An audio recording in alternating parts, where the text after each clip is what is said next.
Welcome back, everyone. So the Coinbase CEO actually responded to Binance and what exactly is going on. If you want more content like this, be sure to smash that like button. But he went live on CNBC and said it's good for the industry to turn a page and make sure they're actually following the law. So yeah, Coinbase stock is not anywhere near its all-time highs, but that's also because crypto is down. So right now, Coinbase is $115. It's slowly recovering also because Binance is taking a huge hit. But what we are seeing right now is just basically Coinbase being at $330 at its all-time peak. It does seem like the markets are improving. So that's a good thing in general. And if you guys want more content like this, be sure to smash that like button because I do think the crypto industry is going to improve and the crypto markets will do better. It does also seem that the actual big exchanges like BlackRock and Vanguard, who have never been in crypto before, will both basically take a market share, but they will improve the market prices in the crypto industry. So that's both a good and bad thing. We're slowly seeing some improvement in the crypto markets, which is absolutely incredible. But what I'm wondering is what will really happen next. But there's definitely a lot of excitement on board for a lot of these key players, especially exchanges taking different stances. And I do think in the next following years, we're going to have actual exchanges go bankrupt, and we're also going to have banks go bankrupt. So nobody's going to be safe, and nobody even knows if we're in recession or not. But overall, this BlackRock and Vanguard entering crypto is actually good because we will finally get the government's approval, which means that crypto is going to be there long term. On the horizon that I think Congress can help with there.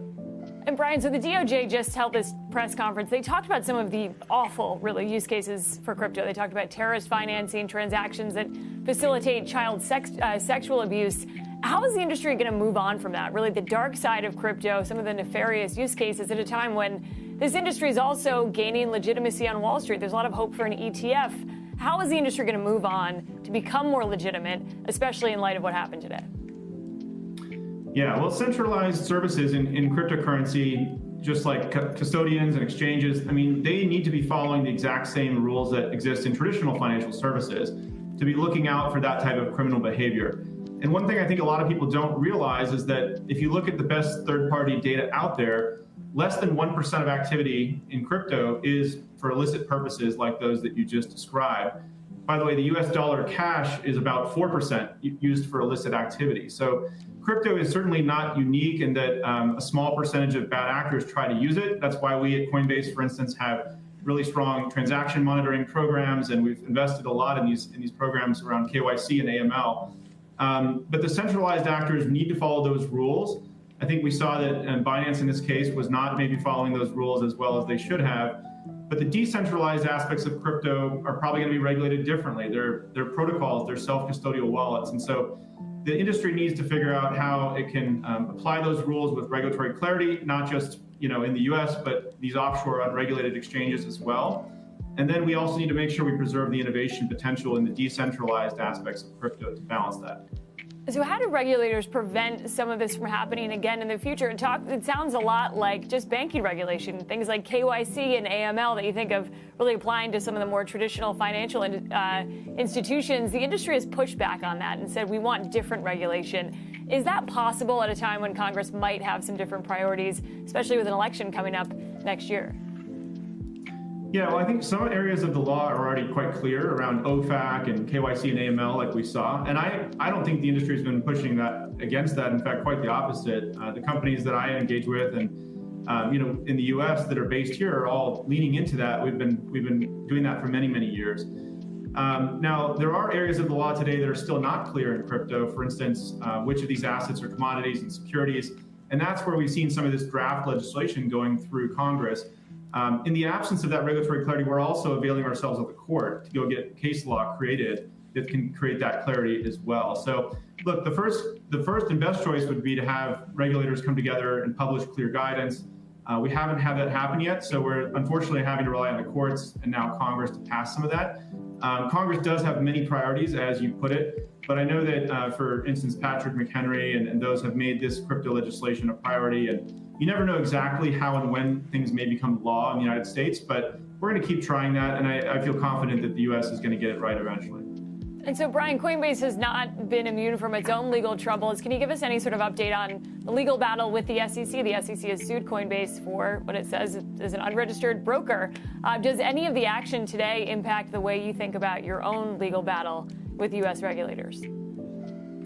Yeah, well, obviously it's important for people to remember that these two things are apples and oranges. Ours is a civil case over some technical issues about what is a commodity and security. And as I mentioned, we're availing ourselves of the court here to go create that regulatory clarity for the industry. And so almost regardless of the outcome, at least we'll finally start to have some clarity from the court.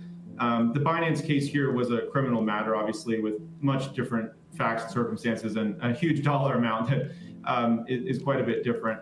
But look, I think the important thing for people to remember here is that 52 million Americans have used crypto now, 400 million people globally, roughly.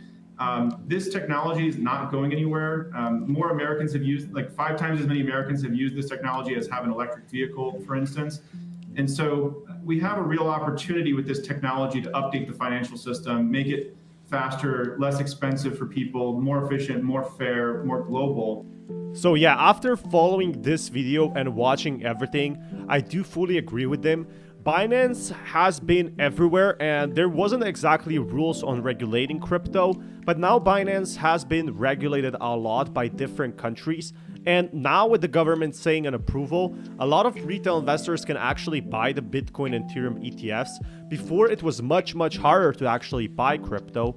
It was a much bigger problem. I'm not joking around. A lot of people were concerned, and that's the big problem about it. But it does seem like in the future, we are going to be seeing crypto going up, and that's the best thing that I saw so far.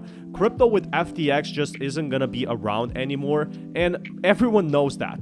Which would you rather buy? On a sketchy exchange, I'm not talking about Binance, but I'm talking about through a third party, buying your cryptocurrencies, or would you rather buy on a legitimate Vanguard and BlackRock that has been around for years? Many people talk about decentralization, but nobody talks about the regulation, about government approvals, and everything that needs to happen about crypto. Yeah, crypto will lose its value because the reason crypto exists is to go against, being regulated, but it's just that the way it changed is just too big to be just decentralized. It's not a simple pet peeve project anymore, and it's becoming and slowly being accepted into market as a risky asset, but still an asset overall, and that's what makes it so important. If you guys want more content like this, smash that like button. So Binance CEO, I just found a clip about him. Be sure to smash that like button if you haven't already. But the Binance CEO, Changpeng Zhao, I hope I spelled his name correctly, did go live on TV a few months ago and actually welcomed regulation. He welcomed one-to-one backing, but seems like this wasn't enough, and the US government still took a slap to him. Luckily, they paid a $4 billion, which is nothing for Binance, but it does seem a very simple question that a lot of the CEOs actually do want regulation. Crypto is not becoming just a simple platform where people have fun. A lot of influencers, they do welcome all these type of activities, and they're saying it's good for the industry, which it obviously is. Decentralization is for coins like Monero, which are completely private, used for different means than Bitcoin and Ethereum. Most people in Bitcoin and Ethereum are actually using Bitcoin as a retail investment, as a corporate investment, than just having it as such, just having it for fun. It's definitely a very big difference what's happening right now in the crypto industry. I think a lot of people are very much excited on what happens next. And if you guys want more content like this, be sure to smash that like button, because I do have a lot more videos like this going on. But it does seem like that crypto companies have to hold an asset on one-to-one backing, and that's what usually banks do. Unless you have a bank run, usually banks should have, your funds. They shouldn't be like, you shouldn't do a deposit and then when people try to withdraw, it just says, oh, we're out of cash. Sorry, all these investments, we put our cash onwards. what they should do, what crypto exchanges should do, in my opinion, is they should invest based on profits, because bear markets can hit at any time. And a lot of big influencers and other people also talked about this, especially Altcoin Daily and Binance CEO. Into the speculation, well, if the largest exchange is offshore and we don't know what's going on behind closed doors of that exchange, Binance, then Binance has to lose heavy market share in order for a spot Bitcoin ETF to come into fruition. Does this make you more bullish on the spot Bitcoin ETF? I mean, I'm bullish enough on the spot ETF, I think. I think it will come. Because I don't know how much this is going to necessarily affect Binance's market share. This is, it's a massive fine that Binance has to pay for $4.3 billion. That is a heck of a lot of money, even for an entity such as Binance. But whether that affects its market share, I don't know, because it already doesn't really have a US presence. Obviously, the US market is huge, but Binance has, a pretty strong presence across much of the rest of the world. And perhaps this, these recent developments might be enough for other jurisdictions to go, well, look, Binance has settled with the US. As far as we're concerned, this sort of cloud has been lifted. That could pave the way for Binance to make up market share in those other jurisdictions. It could also increase consumer confidence. Users might be like, well, now that this isn't now that the US authorities aren't sort of circling Binance anymore, and this thing has presumably been resolved, that might make them more confident to trade on the exchange. So I don't think this is necessarily the moment where Binance starts to lose massive market share. I mean, it has lost market share over the last year or so, but it's still the biggest by a fair margin as well. And so I think, I think that's definitely worth bearing in mind.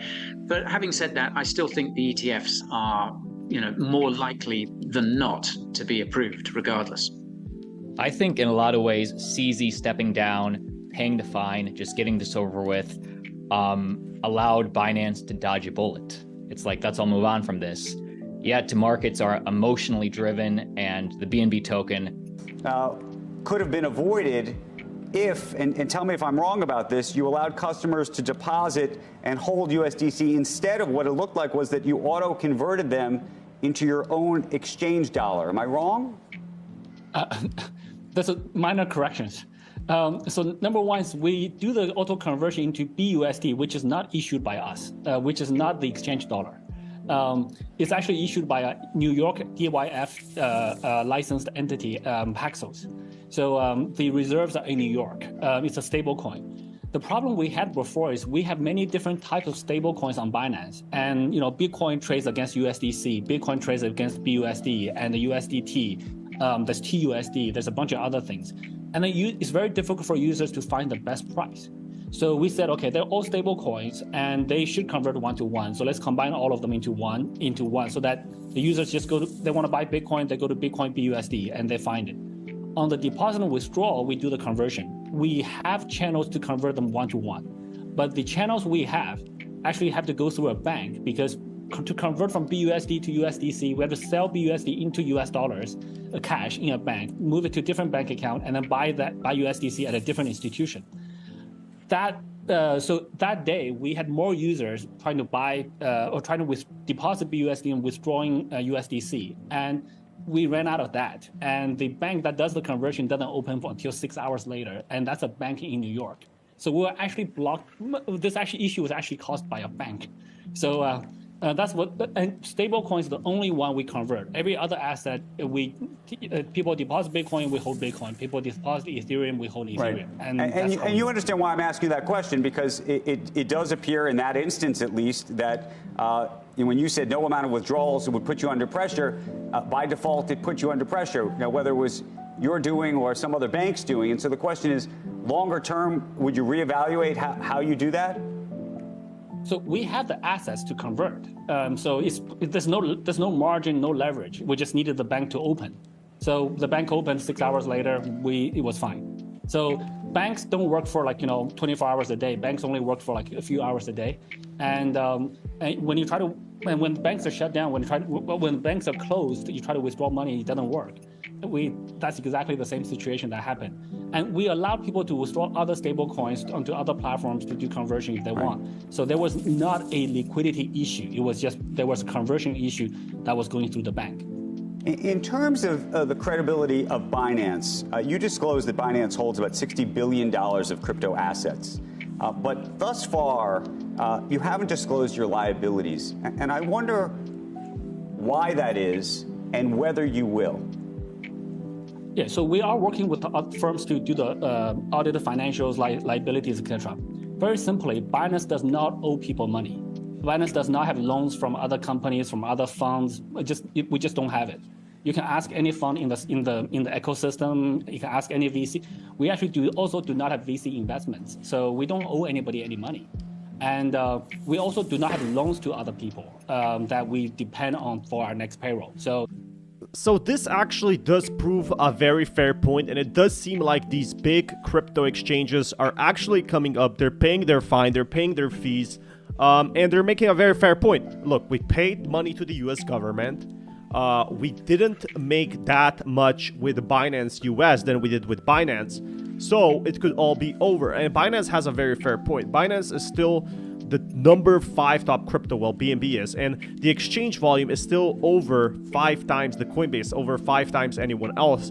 And the US government, I don't know which more exchanges it will sue, but like these lawsuits are dropping left and right, and it's absolutely incredible. So I do think that the term outlook for these exchanges is they might get replaced, or they just might stay next to these big exchanges. There's enough money for everyone. It doesn't mean that because BlackRock or Vanguard is coming in that, we're going to be having the biggest problem for Binance as is, and we're going to be making no money next to all. No, it can mean that these exchanges can live with Binance and both BlackRock and Vanguard, which are one of the top, like ETF holders, most prominent. They basically own like probably 20% of the US real estate. Jokes aside, it's really important that in the long term we don't get a crypto winter soon, because this is the biggest hit for these exchanges. The crypto winters is when FTX crashes, is when Terra Luna Classic crashes, Terra Luna.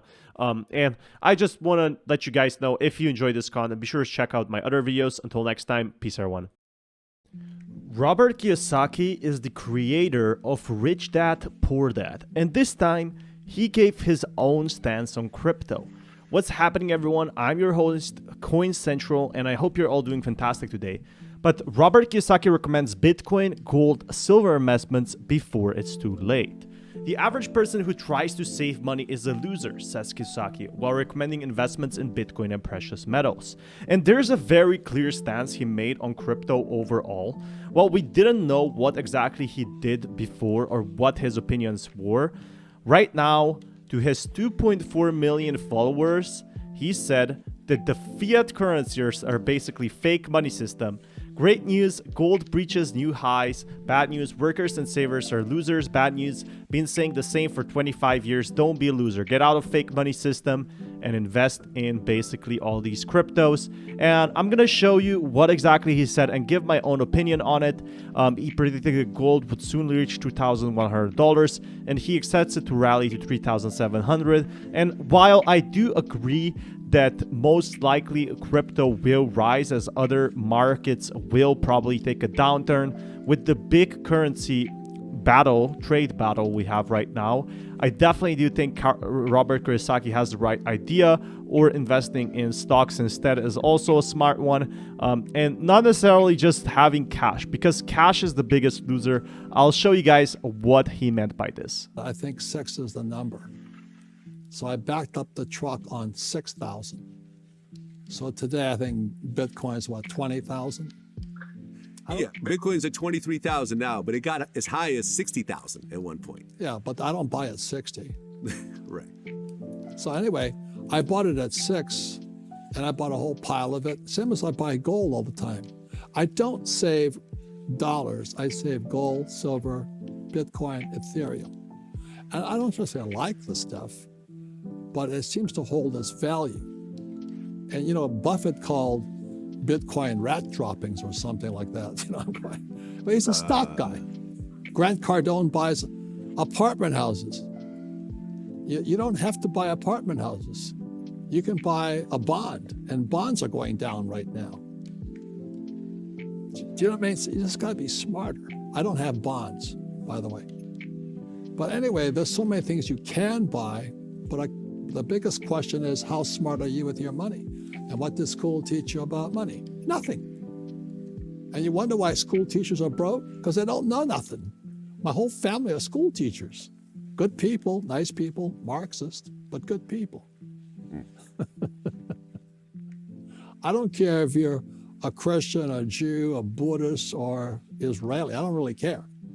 Just show me the money, as that Joe says. Yeah, I actually found the quote. Warren Buffett said cryptocurrencies basically have no value and they don't produce anything. They don't reproduce. They can't mail you a check. They can't do anything. And what you hope is that someone else comes along and pays you more money from them later on. But then that person's got the problem. In terms of value, zero. Hey, look, I'm not saying it's not a smart dude. He's a very smart dude, you know. But yeah, you can listen to Grant Cardone also.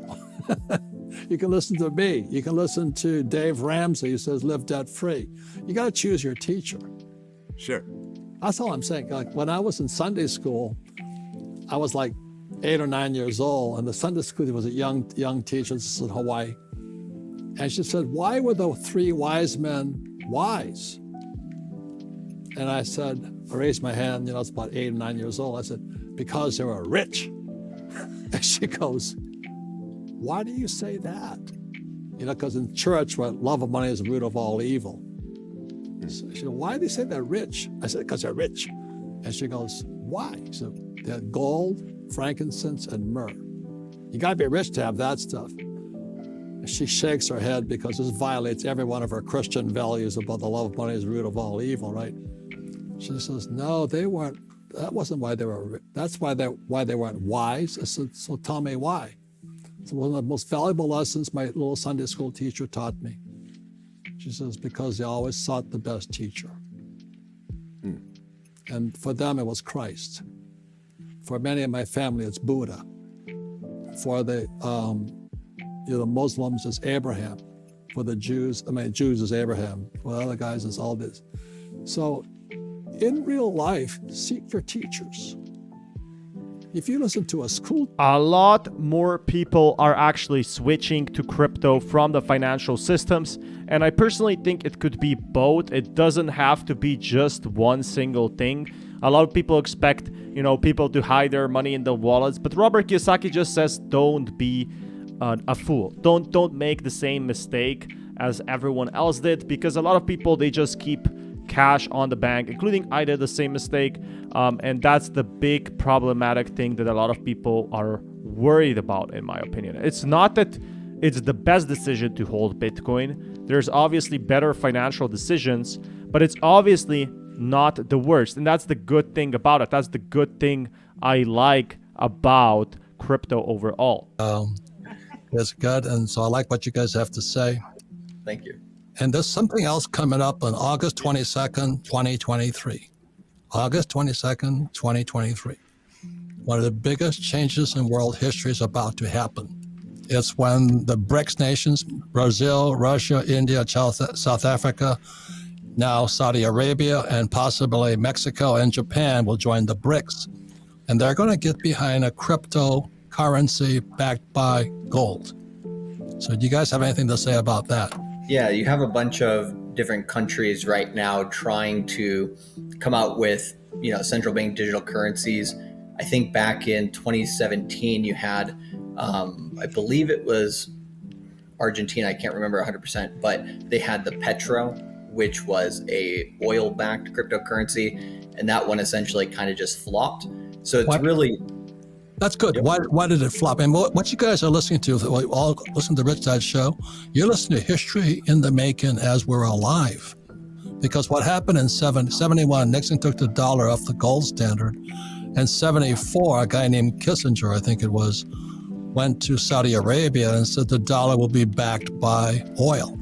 So the Pentra failed. That was a crypto backed by oil. Yes, exactly. And the main reason why was because it was government forced adoption and nobody used it. And which, surprise, surprise, right?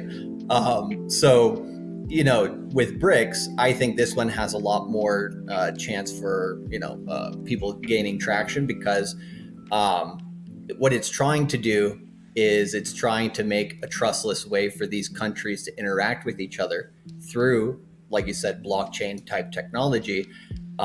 What gold-backed crypto is more similar to is also similar to a stable coin or a central bank digital currency, which the EU, the IMF, working with Korea, Italy, and South Africa, Korea and Italy only, my bad, and Singapore. Right now, they're all working with Amazon to try to program central bank digital currencies. So you'll have Narelle Rabini say that the central bank digital currency is what's going to make Bitcoin obsolete. And so I think all of these stable coins, central bank digital currencies, stable coins to other commodities like gold and oil, all they're really doing is, okay, for right now, in this point in history, how can we interact with each other in a trustless way across these countries, right, in a way that we can control, because we can't control Bitcoin, right? But Bitcoin is really the answer for them. Let me ask you point blank. Do you guys have much confidence in what the BRICS are trying to put together? No, not really. No. Good. I personally do not. Why not? Yeah. Mostly because, if you look at the BRICS nations, excluding because they still don't have Japan or Mexico just yet, but if you just look at the BRICS nations as they are, the majority of it's basically just China. So you guys are pretty hardcore Bitcoin then. Bitcoin and Ethereum. Yep. Yeah. Well, so am I. So again, this is Rich Dad. We'll make no recommendations. I will tell you what I do, but we don't say that you should do it too. So when we come back, we'll be talking more to Charlie Engler and Miguel Munoz on how the average person, I think Bitcoin is 30,000 a unit today, and I'm in at 6. Want to find out how somebody with very little money can get started in Bitcoin. We'll be right back. Robert R. If you guys want more content like this, be sure to smash that like button, and I'll keep you guys updated with more news. There's tons of good stuff out there, and I want to keep you updated. So if you want to follow my journey, subscribe and smash that like.